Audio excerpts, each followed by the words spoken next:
السلام علیکم ورحمۃ اللہ وبرکاتہ۔ الحمد للہ الذی نحمده ونستعینه ونستغفره ونؤمن به ونتوکل علیہ ونعوذ باللہ من شرور انفسنا ومن سیئات اعمالنا من يهده الله فلا مضل له ومن يضلل فلا هادی له واشهد ان لا الہ الا اللہ وحدہ لا شریک له وأشهد أن محمدا عبده ورسوله أما بعد فإن خير الحديث كتاب الله وخير الهدي هدي محمد صلى الله عليه وسلم وشر الأمور محدثاتها وكل محدثة بدعة وكل بدعة ضلالة وكل ضلالة في النار.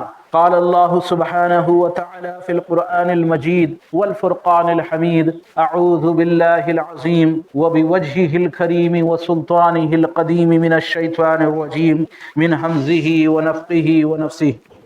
إن الله وملائكته يصلون على النبي يا أيها الذين آمنوا صلوا عليه وسلموا تسليما. عن أبي هريرة رضي الله تعالى عنه عن النبي صلى الله عليه وسلم قال: لا تجعلوا القبر عيدا وصلوا علي فإن صلاتكم تبلغني حيث كنتم. رواه ابو داود.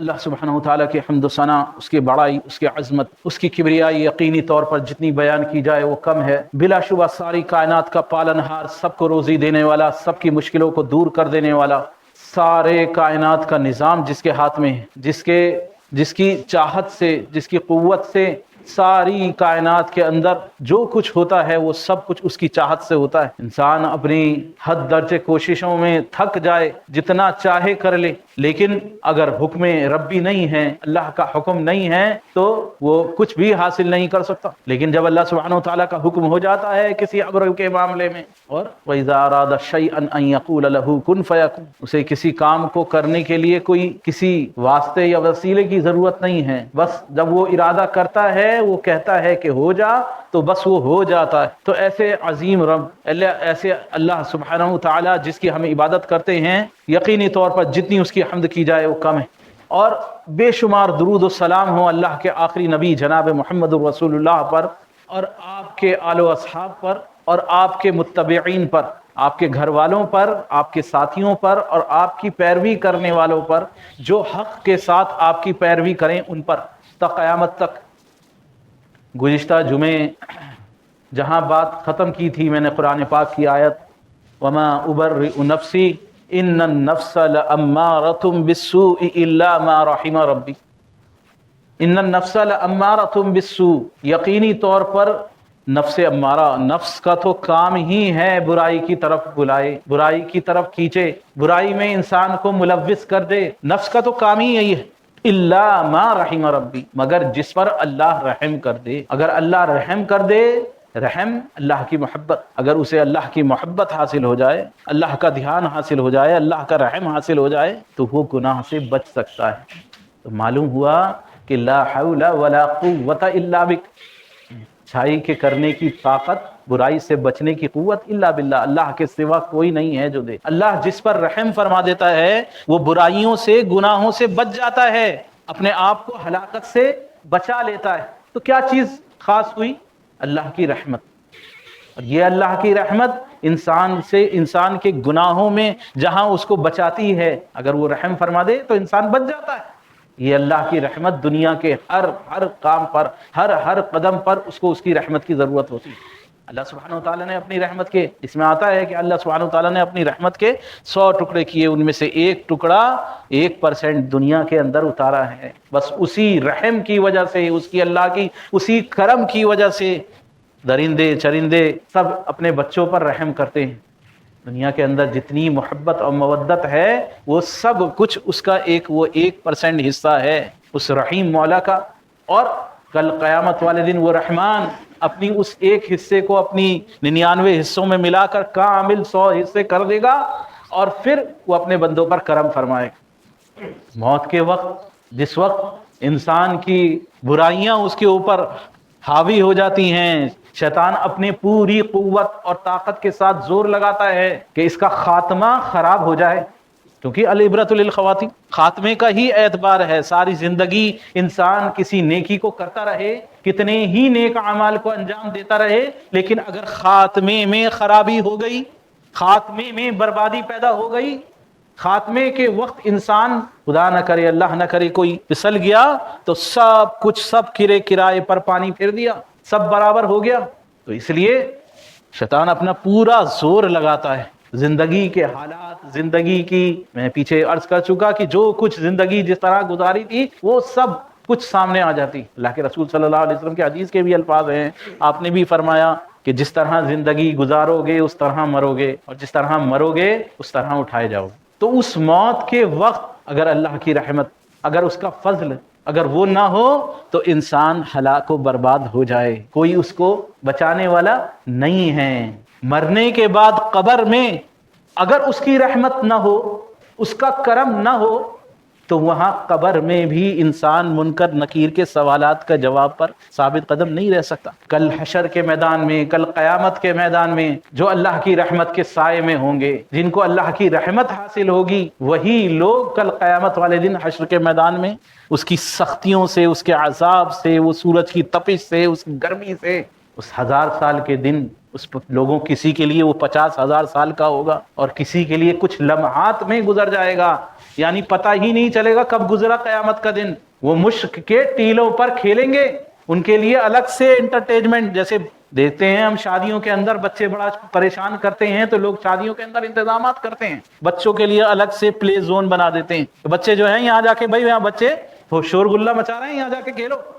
اب جب کھیل کے اندر مشغول ہوتے ہیں تو وقت کا پتہ ہی نہیں چلتا، کتنا ہی وقت گزر جائے کہ ابھی تو آئے ہیں، اب آئے لینے کے لیے کہ چلو بیٹا، نہیں ابھی تو گھسا ہوں میں، ابھی تو کھیلنا شروع کرا ہے میں نے. نہیں بیٹا، تم کتنے گھنٹوں سے کھیل رہے، کتنے وقت یہاں پر رہے ہو، تمہیں احساس نہیں ہے؟ کیونکہ کھیل کا اور موج کا وقت اور خوشی کا وقت بہت جلدی، بہت لمبا وقت بہت جلدی جلدی گزر جاتا ہے، اس کے وقت کا احساس نہیں ہوتا.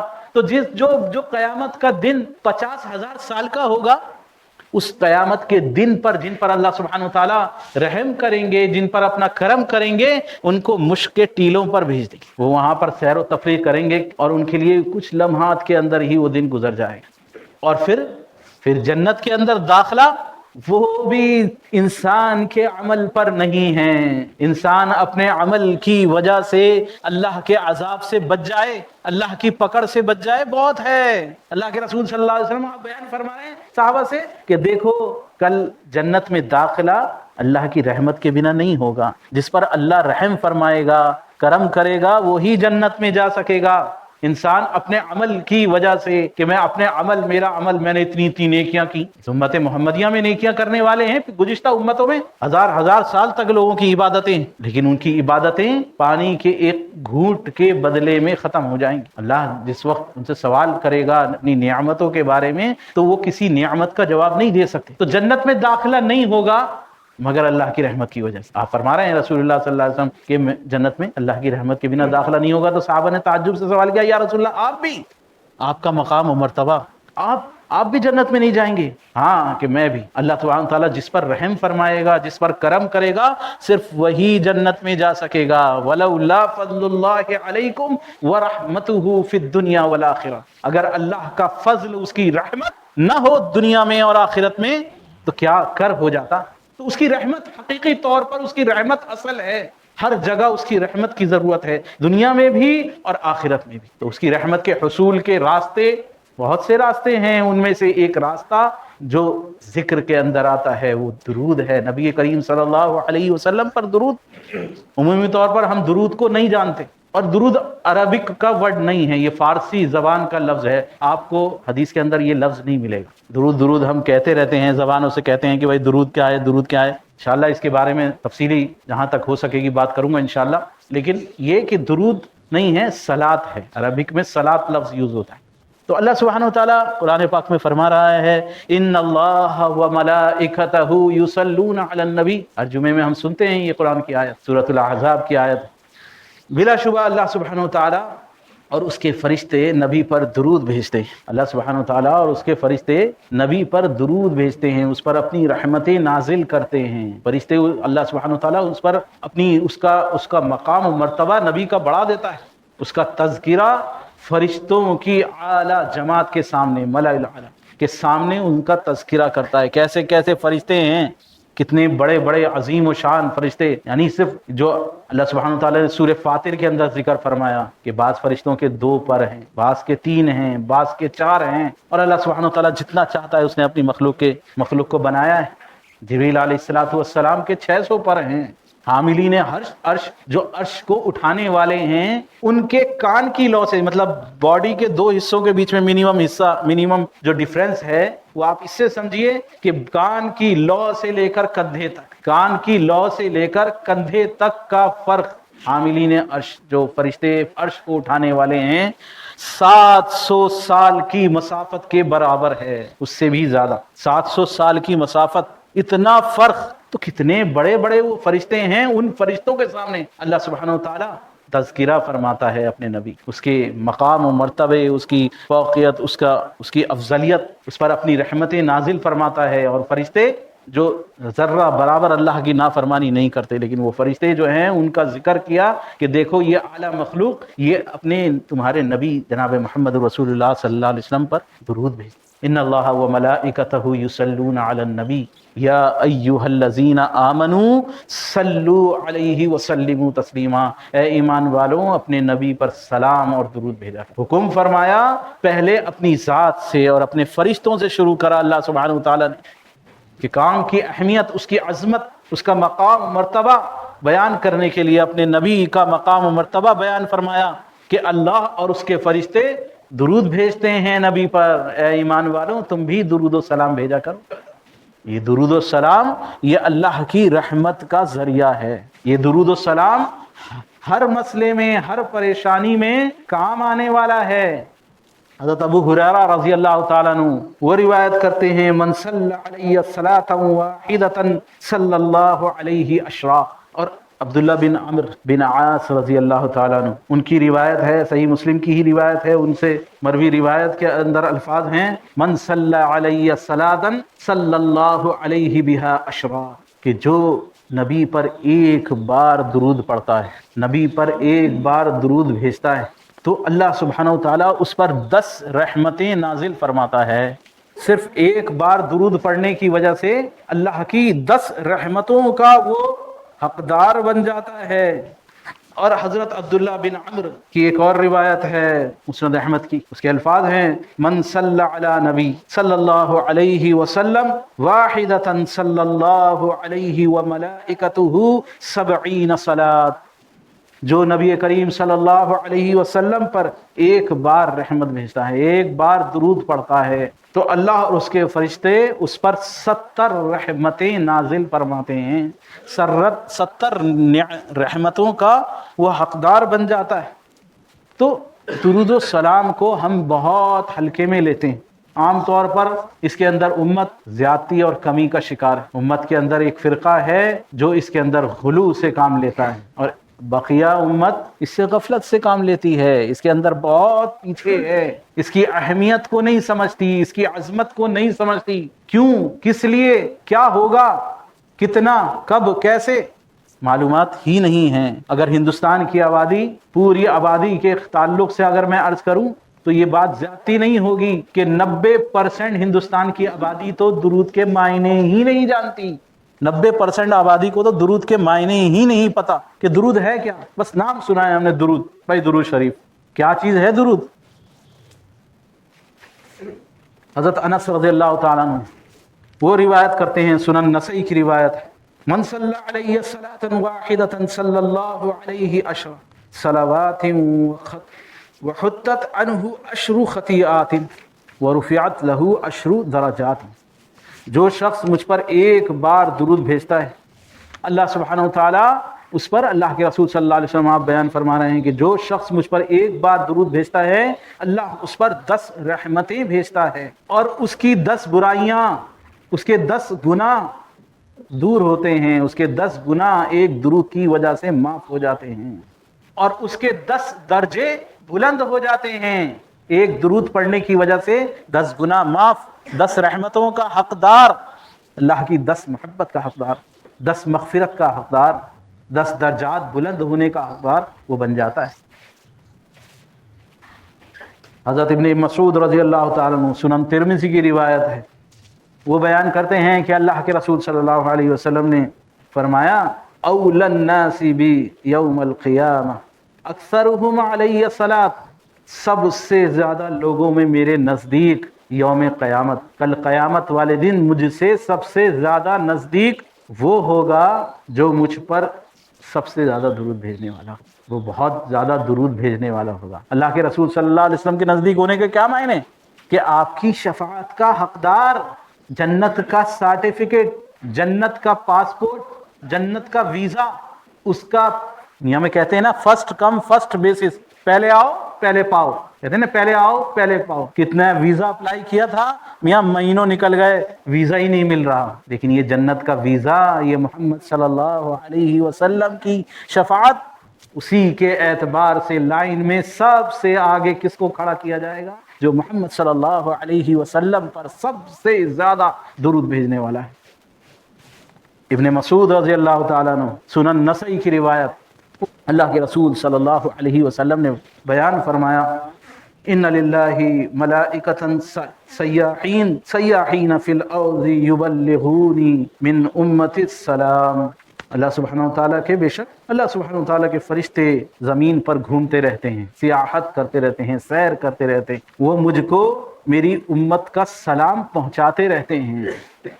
بدبخت سے بدبخت آدمی، اس کا درود، اس کا سلام رسول اللہ صلی اللہ علیہ وسلم تک پہنچتا ہے۔ انسان کتنا ہی سیاہ کار ہو، اس کا درود، اس کی دعائیں میں درود اس کا ضرور قبول کیا جاتا ہے، اس کا درود قبول کیا جاتا ہے۔ دیکھیے اللہ کے رسول صلی اللہ علیہ وسلم، آپ کے درجات بلند ہوتے جا رہے ہیں، ہوتے جا رہے ہیں۔ اللہ کے رسول صلی اللہ علیہ وسلم نے دعوت و تبلیغ کا کام کیا۔ آپ کا کام کیا تھا؟ کس لیے بھیجے گئے تھے؟ امت کو صحیح راستہ دکھانے کے لیے، امت کے عقیدے کو درست کرنے کے لیے، امت کا تعلق اللہ سے درست کرنے کے لیے، رب اور بندے کے درمیان دوری کو ختم کر کے بندوں کو رب کی طرف موڑنے کے لیے، یہ رسول اللہ صلی اللہ علیہ وسلم کا آپ کا کام تھا۔ اب بیان فرما رہے ہیں کہ تم آگ میں گرے جا رہے ہو، میں تمہیں تمہاری کمروں سے پکڑ کر تمہیں کھینچ رہا ہوں۔ امت کو جہنم سے بچانے کے لیے اللہ کے رسول صلی اللہ علیہ وسلم آپ کا یہی کام، امت کو جہنم میں بھیجنا نہیں تھا۔ وعیدیں اس لیے نہیں کہ جاؤ تم بھی جاؤ جہنمی، اور تم بھی جاؤ تم بھی جاؤ تم بھی جاؤ تم بھی راستے تم سب کے لیے، امت کے لیے راستے بلاک کرنے، ڈرانا دھمکانا مقصد نہیں تھا۔ مقصد یہ تھا کہ اللہ کی طرف مڑ جائے، لوگ جہنم سے بچ جائیں۔ آپ کا رونا، آپ کی امت کے لیے دن رات رسول اللہ صلی اللہ علیہ وسلم نے آپ نے دعائیں کی ہیں، اس امت کے لیے دعائیں کی ہیں دن رات۔ اس امت کی غم میں رسول اللہ صلی اللہ علیہ وسلم دن رات روئے۔ کیا ہم محبت کرتے ہیں اللہ کے رسول صلی اللہ علیہ وسلم سے؟ غور کیجئے کہ آپ کا کوئی حقیقی طور پر کوئی دوست ہے، کوئی آپ کا خیر خواہ ہیں، آپ کے والدین ہیں، آپ کی کیا چاہت ہوتی ہے کہ میں ان کے لیے کچھ خیر خواہی کر دوں، کچھ بھلائی کر دوں؟ یعنی کہ جب وہ بھوکے ہوں گے تب میں ان کو کھانا کھلاؤں گا، کہ نہیں ان کی کچھ نہ کچھ میں ان کے لیے جو بھی ان کی خدمت کر سکوں، ان کو ضرورت ہو نہ ہو میں ان سے محبت سے ان کے ساتھ اچھا سلوک کر لوں، ان کے ساتھ خیر خواہی کر لوں، ان کی خدمت کر کے کسی طرح ان کے دل میں اپنی جگہ بنا لوں، ان کی طرف بڑھتا ہے انسان۔ اللہ یہ کہ وہ دنیا سے چلے جائیں تو پھر انسان کے پاس کیا چارہ بچتا ہے؟ اللہ یہ کہ دعا کرے ان کے لیے۔ تو سارے شفیقوں میں، سارے مہربانوں میں سب سے بڑے مہربان، لقد جاءکم رسول من انفسکم عزیز علیہ ما عنتم حریص علیکم بالمؤمنین رؤوف الرحیم، مومنین پر بہترین مہربان، ان کے لیے دن رات رونے والے محمد رسول اللہ صلی اللہ علیہ وسلم۔ آپ کا حق بنتا ہے کہ یہ امت آپ کے لیے دعا کرے، یہ امت آپ کے لیے دن رات آپ کے لیے دعا کرے کہ آپ کے درجات بلند ہوں، اللہ کے یہاں آپ کا مقام اونچا ہو۔ یہ کہ ہمارے کرنے سے نہیں ہوگا، بلکہ یقینی طور پر اللہ سبحانہ وتعالیٰ تو خود کر رہا ہے، نبی پر اس کا مقام مرتبہ بڑھا رہا ہے۔ لیکن میں نے ایک موقع پر عرض کیا تھا کہ وہ بڑھیا جو حضرت یوسف علیہ السلام کی بولی جب لگ رہی تھی، وہ جب حضرت یوسف بک رہے تھے تو ایک بڑھیا سوت کے کپاس کا ایک ڈھیر گٹھری لے کر آ گئی، کہا کہ یوسف کو مجھے خریدنا ہے، یہ ایک گٹھری جو ہے یہ کپاس کی، یہ اون اس کی سوت کی، یہ اس کے بدلے میں خریدنا ہے۔ لوگوں نے کہا بڑھیا پاگل ہو گئی ہے کیا؟ بڑھیا تیرا دماغ نہیں ہے کیا؟ یہاں یوسف کی بولی لگ رہی ہے، اس مارکیٹ کے سب سے بڑے، سب سے زیادہ خوبصورت، سب سے مہنگا بکنے والا یوسف، اس کی بولی لگ رہی ہے کھچروں اور اونٹوں کو بھر کے سونا، اور کتنی کتنی بڑی بڑی بولیاں لگ گئی ہیں، اور تو اپنا ایک گٹھری اپنی اٹھا رہی ہے سود کی اور کہتی ہے اس سے میں یوسف کو خریدوں گی۔ تیری عقل ضائع ہو گئی ہے کیا؟ ایک سود کی گٹھری سے تو یوسف کو خریدے گی؟ تو کہا کہ نہیں، مجھے پتا ہے اس سے میں یوسف کو نہیں خرید سکتی، میری اوقات نہیں ہے، میری حیثیت نہیں ہے میں خرید سکوں، لیکن میری چاہت ہے کم سے کم اس کے خریدنے والوں میں میرا نام تو ہو۔ تو رسول اللہ صلی اللہ علیہ وسلم ہماری دعاؤں کے محتاج نہیں ہیں، ہمارے درود کے محتاج نہیں ہیں، یہ تو ہمارے خود کے درجوں کو بلند کرنے کا ذریعہ ہے، یہ تو خود ہمارے لیے فائدہ مند ہے، یہ تو خود ہمارے گناہوں کی معافی کا ذریعہ ہے، یہ تو خود ہمارے درجات کو بلند ہونے کا ذریعہ ہے۔ رسول اللہ صلی اللہ علیہ وسلم آپ کی ذات ہماری تعریف کی محتاج نہیں ہیں، آپ تو بلند کیے گئے ہیں، آپ کا مقام و مرتبہ اللہ نے بلند کر دیا ہے۔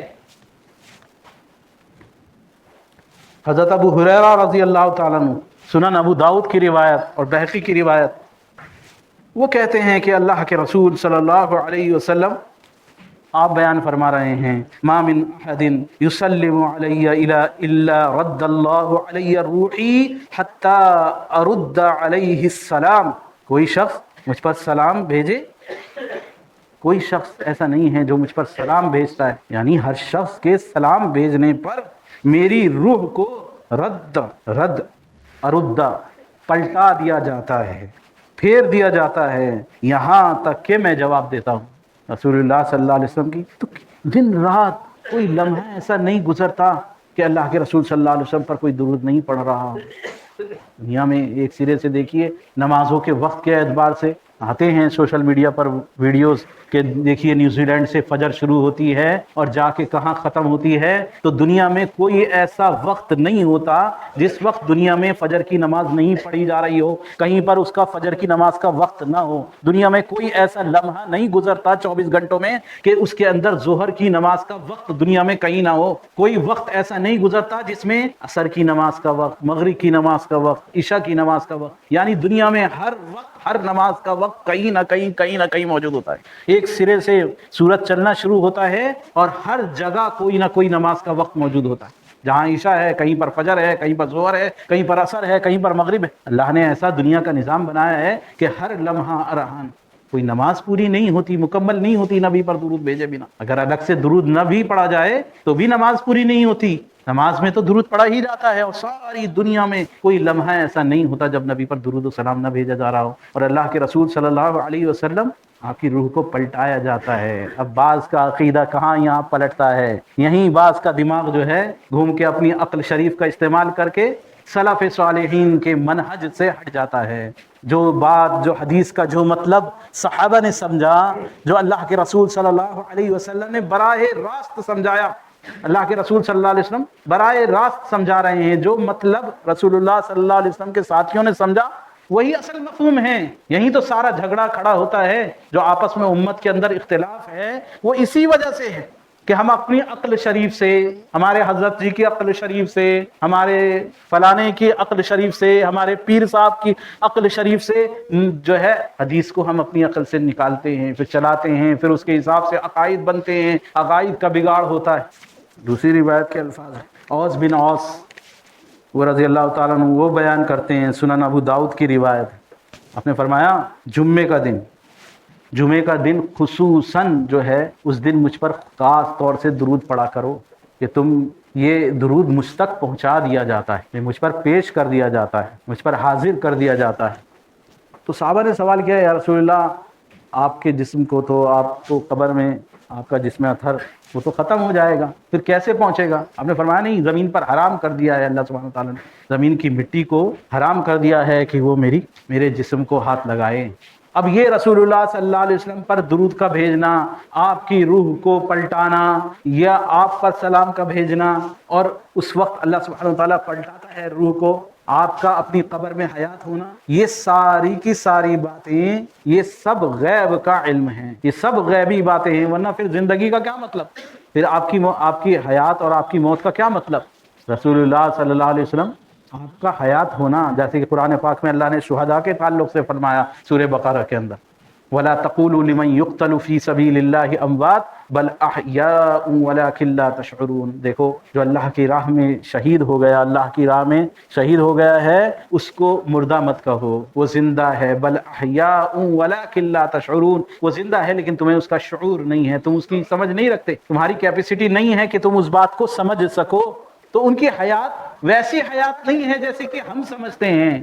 ہم نے تو اس کے معنی بعض نے سمجھ لیے اور بعض نے اس پر پورے کے پورا اپنا دین کھڑا کر دیا کہ نہیں بھائی حیات ہیں، پھر اس کے بعد بزرگان دین، اللہ کے ولی، وہ سب قبروں میں حیات ہیں۔ اور قبروں میں حیات کیسے ہیں کہ زندگی میں جو پاور نہیں تھی وہ مرنے کے بعد وہ پاور بڑھ گئی۔ زندگی میں بابا جی کو دیوار کے پیچھے کا نہیں سنائی دیتا تھا، دیوار کے پیچھے کوئی کھڑا ہوتا تھا تو بابا جی کو دیوار کے پیچھے کا نہیں پتا تھا، لیکن جہاں قبر میں پہنچے تو قبر میں یہ قبر سے باہر پکارنے والے، کشتی میں کوئی پکارے یا غوث مدد، کہیں سے پکارے، وہاں تک اس کی پکار ولی تک پہنچ جاتی، ولی مدد کے لیے آ جاتا ہے۔ ایسے عقائد، جن عقائد کا رد رسول اللہ صلی اللہ علیہ وسلم آپ کرنے آئے ہیں، وہی عقیدہ، وہی بربادی کا راستہ لوگوں نے اختیار کر لیا۔ تو آپ کی زندگی غیبی زندگی، آپ کا پلٹانا غیبی معاملہ، ہم نہیں جانتے اس کی کیفیت کیا ہے۔ اللہ سبحانہ وتعالیٰ نے، اللہ کے رسول صلی اللہ علیہ وسلم نے اس کے بارے میں، شہداء کے بارے میں بیان فرما دیا کہ ان کی روحیں جنت کے سبز پرندوں کے کوٹے کے اندر ہوتی ہیں، وہ جنت میں جہاں سے جو چاہتے ہیں وہ کھاتے ہیں، اللہ سبحانہ وتعالیٰ ان کو رزق عطا فرماتا ہے۔ اب ان کی کیا کیفیت ہوتی ہے یہ اللہ سبحانہ وتعالیٰ کو پتا ہے، ہمیں نہیں پتا۔ تو اگر یہ عقیدہ ہو کہ نہیں جی آپ ایسے ہی ہیں جیسے دنیا میں ہیں اور آپ کی زندگی ایسی ہی ہے اور سارا معاملہ ایسے ہی ہے، ایسا نہیں ہے، ہمیں نہیں معلوم، اللہ کو معلوم۔ ہمیں جتنا بتایا گیا ہے بس اس پر ایمان رکھنا ہے، نہ اس میں زیادتی کرنی ہے نہ اس میں کمی کرنی ہے، نہ کسی طرح عقیدے کے اندر، معاملے کے اندر خرابی کر کے اس کو برباد نہیں کرنا۔ ابی بن کعب رضی اللہ تعالیٰ عنہ، سنن ترمذی کی روایت، وہ کہتے ہیں انی اکثر الصلاۃ علیک فلم اجعل لک من صلاتی، اے اللہ کے رسول، ابی بن کعب کہہ رہے ہیں کہ یا رسول اللہ میں تو آپ پر بہت درود سلام بھیجتا ہوں، آپ پر بہت زیادہ درود پڑھتا ہوں میں آپ پر، میرے اپنی ذکر و اذکار کے اندر، میری دعاؤں کے اندر جو وقت ہے اس میں بہت زیادہ آپ پر درود پڑھتا ہوں۔ تو آپ مجھے بتائیں کہ میں کتنا ایگزیکٹ کتنا مجھے پڑھنا چاہیے، کما کتنا ہوگا کہ کتنا میں پڑھوں؟ آپ نے فرمایا شیتا، بھائی جتنا تیرا من چاہے، جتنا تو چاہے اتنا پڑھ۔ تو کہنے لگے ربع، میں 25% پاؤ، یعنی اپنی دعاؤں کے اندر، اپنے اذکار کے اندر 25% وقت جو ہے آپ کے لیے وقف کر دوں کہ میں آپ پر درود بھیجا کروں؟ قال ما شئت، جتنا تو چاہے، وَإِن زِدتَ فَهُوَ خَيْرٌ لَكَ، اگر تو اس میں زیادتی کرے گا تو یہ تیرے لیے فائدہ مند ہے، تیرے لیے اچھا ہے، اگر اس سے بھی زیادہ تو کرے تو اچھا ہے، بہت اچھا ہے۔ قلت نصف، کہنے لگے کہ میں نے کہا کہ پھر میں آدھا وقت ایسا کروں گا، آدھا وقت اللہ کا ذکر کروں گا، ذکر و اذکار میں، مزید اور دوسرے کاموں میں، دوسری عبادت میں وقت لگاؤں گا، اور آدھا وقت میں آپ پر درود بھیجوں گا۔ قال ما شئت، فرمایا اچھا ہے، بہت اچھا ہے، جتنا تو چاہے ٹھیک ہے۔ فَإِن زِدتَ فَهُوَ خَيْرٌ لَكَ، اگر تو اس میں اور زیادتی کرے تو یہ تیرے لیے اور بہتر ہے۔